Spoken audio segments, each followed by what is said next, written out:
नमस्कार to all of you. मुझे नहीं लगता कि ये बताने की मुझे ज़रूरत है कि किसी भी एग्ज़ाम में पीवाईक्यू का क्या इम्पोर्टेंस है। तो नीट वाले एग्ज़ाम में भी वही बात है कि नीट में भी पीवाईक्यू का रोल काफ़ी ज़्यादा इम्पोर्टेंट है, specially in case of physics, जहाँ पर मोस्ट ऑफ द टाइम बच्चों का जो सिलेबस है सम टाइम अनकवर्ड रहता है, कंसेप्ट लैक करता है and lot many factor specially in physics, जहाँ पर बच्चों को दिक्कत रहती है।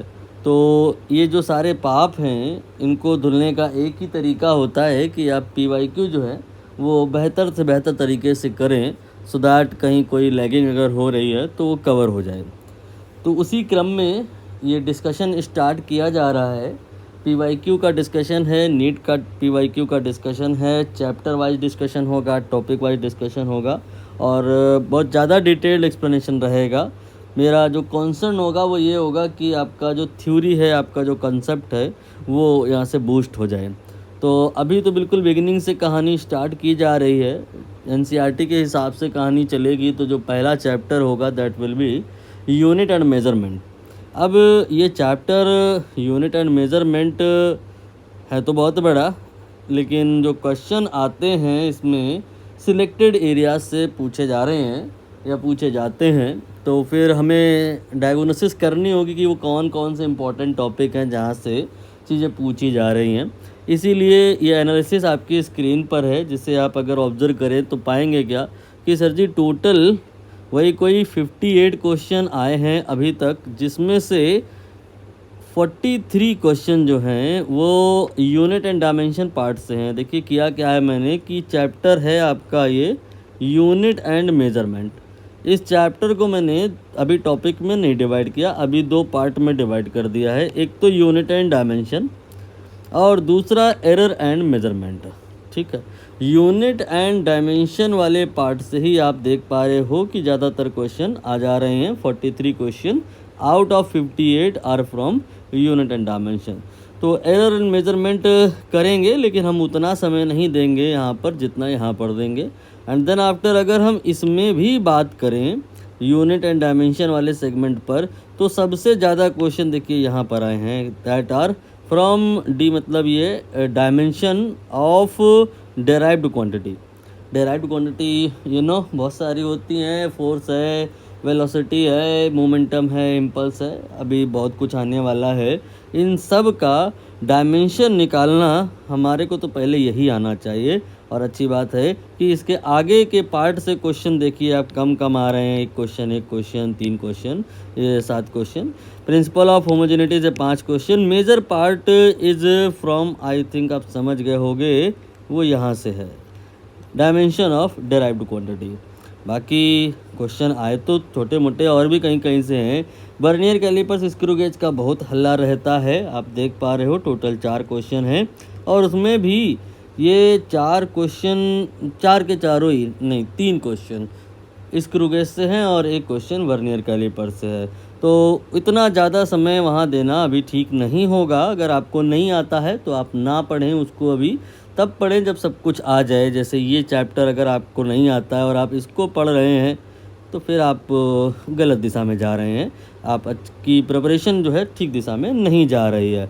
तो बेटर विल बी कि प्री प्लान करें और अपने प्लान को एग्जीक्यूट करें इस अकॉर्डिंग कि सब कुछ एग्ज़ाम के पहले ही इम्पोर्टेंट टॉपिक कवर हो जाए। अभी हम लोग नियमानुसार तो इस चीज़ को शुरू कर देना चाहिए पहले ही नंबर पे, लेकिन नहीं करेंगे क्योंकि हम सीधे इसको स्टार्ट करेंगे तो समझ नहीं आएगा। जैसा कि मैंने कहा कि यहाँ पर पीवाईक्यू डिस्कशन हमारा मेजर कंसर्न नहीं है। पीवाईक्यू डिस्कशन के साथ साथ मेजर कंसर्न ये है कि समझ में आए।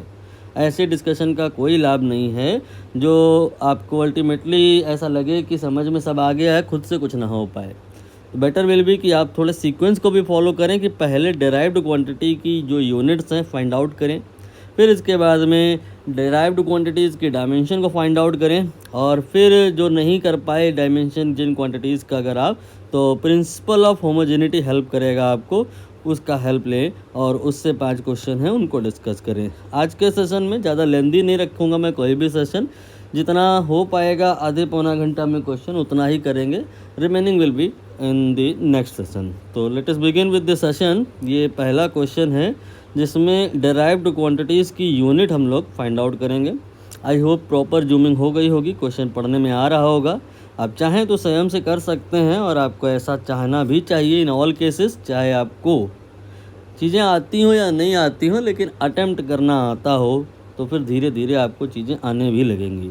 फ़िलहाल पॉज करके अगर आप चाहेंगे तो अटेम्प्ट कर लेंगे, मुझे पूरा भरोसा है आपके ऊपर।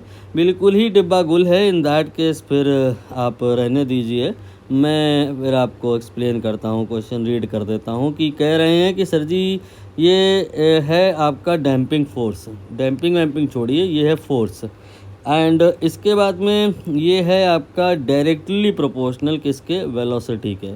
तो जब कोई चीज़ किसी के डायरेक्टली प्रोपोर्शनल होती है तो उसको मैथमेटिकली ऐसे लिखते हैं, फोर्स ये डायरेक्टली प्रोपोर्शनल हुआ velocity.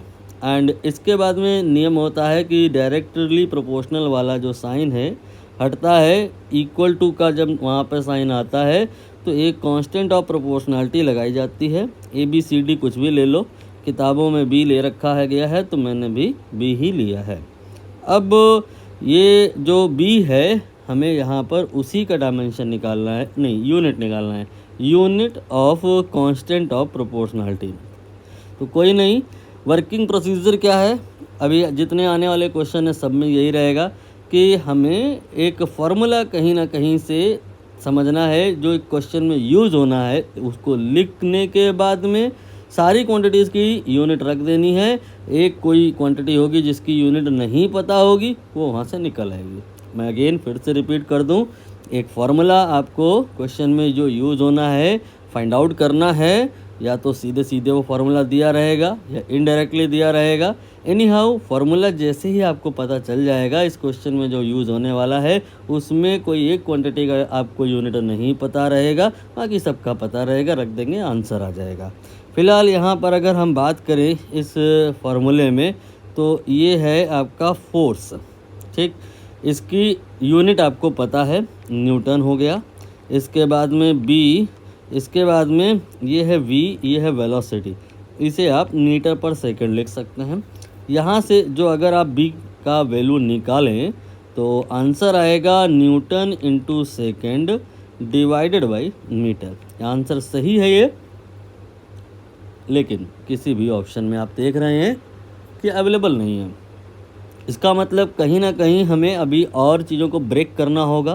What I mean to से कि ये जो न्यूटन है इसके अंदर केजी, मीटर, सेकेंड ये सब कुछ कंटेंड है, उसी फॉर्म में इसको ब्रेक करना होगा।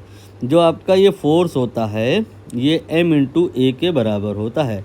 m क्या होता है, mass, that is kg, and a क्या होता है, एक्सेलरेशन, मीटर पर सेकेंड स्क्वायर। रख दें आप सब कुछ, तो b बराबर आ जाएगा न्यूटन के स्थान पर kg, then metre, and then divided by second square, and then ये सेकेंड, एंड देन ये मीटर।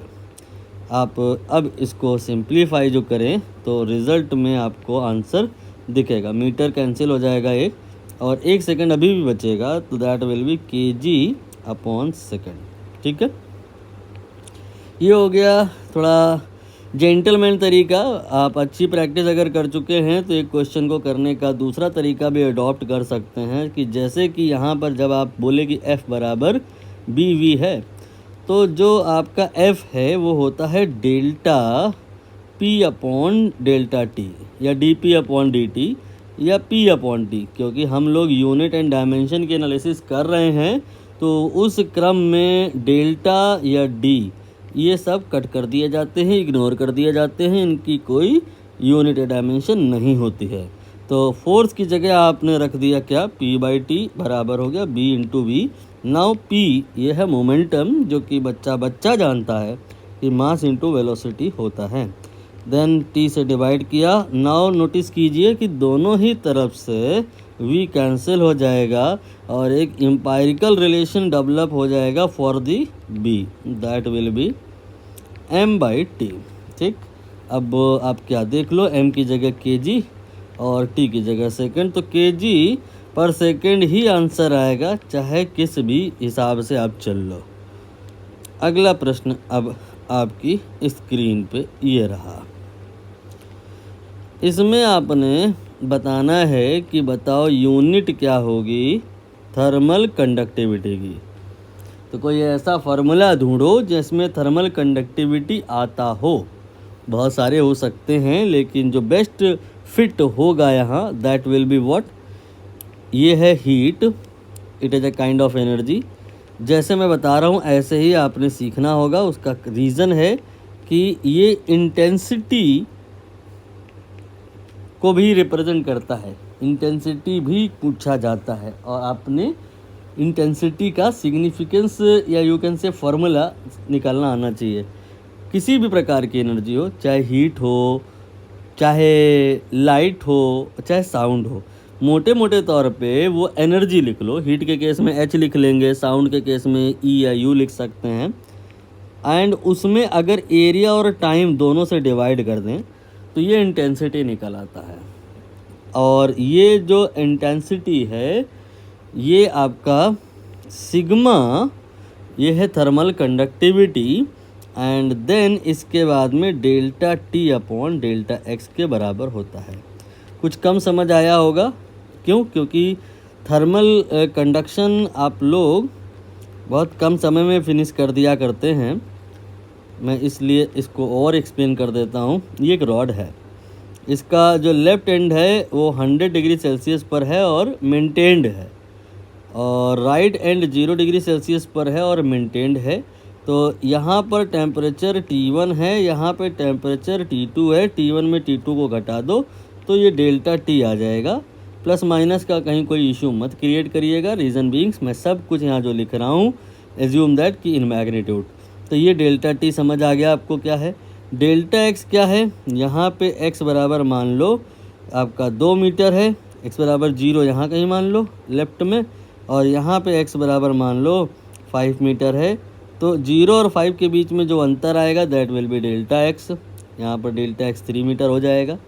और 100 से 0 की तरफ स्वाभाविक सी बात है कुछ एनर्जी का फ्लो होगा, वो H मान लो जैसे 100 जूल है, यहाँ पर 100 आ जाएगा।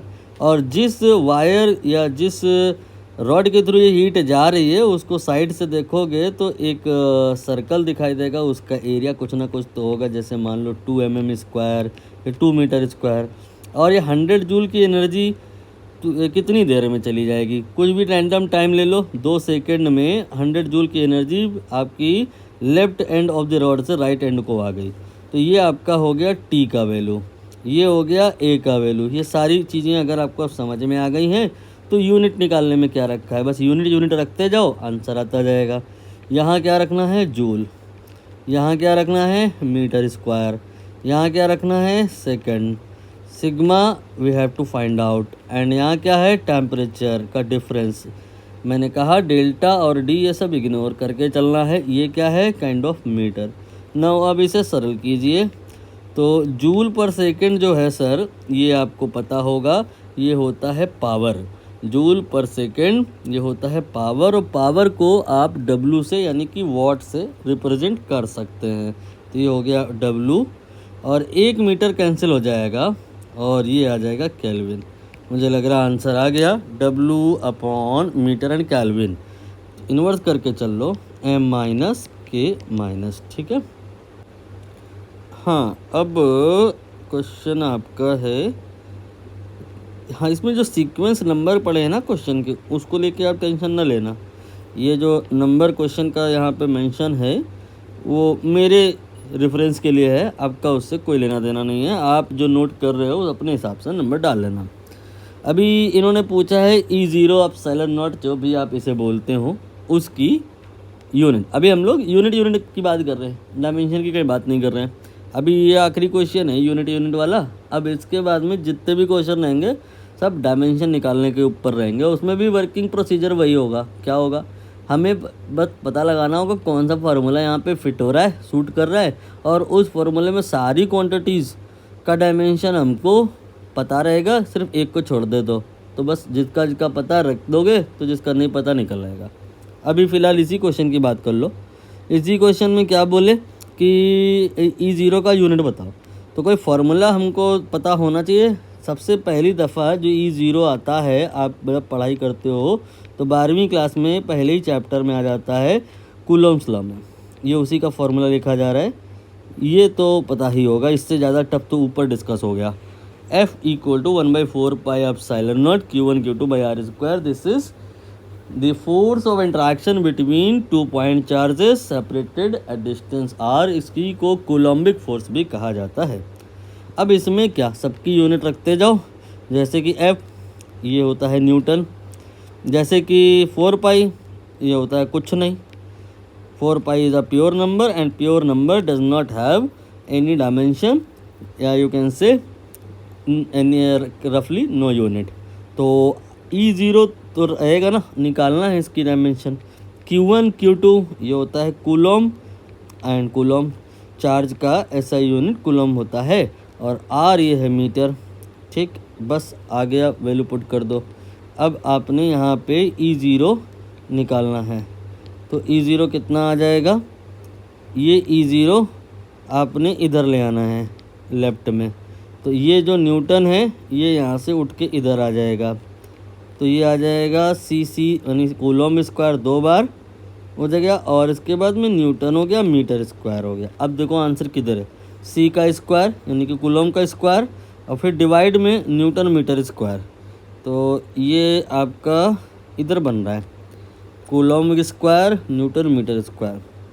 मुझे लग रहा है ये वाला सेक्शन ख़त्म हो गया है। रिमेनिंग क्वेश्चन, रिमेनिंग मतलब टॉपिक आपका जो होगा, अब लेट मी चेक आउट, ये वाला होगा जिसमें हम लोग निकालेंगे डायमेंशन ऑफ डेराइव्ड क्वांटिटीज़। यही सबसे इम्पॉर्टेंट टॉपिक है इस चैप्टर के लिए, और इसमें शुरू में हम लोग आसान क्वेश्चन करेंगे, फिर लास्ट में जा कर के रहेंगे हैवी क्वेश्चन, कर ले जाएंगे, कोई इतना